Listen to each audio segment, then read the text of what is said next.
So question, honest question, and we need an honest answer.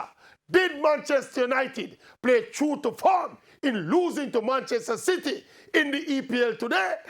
Or was it mission accomplished at Old Trafford in stopping Liverpool breaking their Premier League title drought? Well, let me put it this way. I never saw any Manchester United player, official, or fan crying at the final whistle. And people, look at the big world-class goalkeeper, David De Gea, on both goals. The man are keeping a slow motion. What do the world tell me, say no? I must say this, and don't get suspicious. Well, all right. Me see what me see and believe, and you see what you see and don't believe. And one more thing.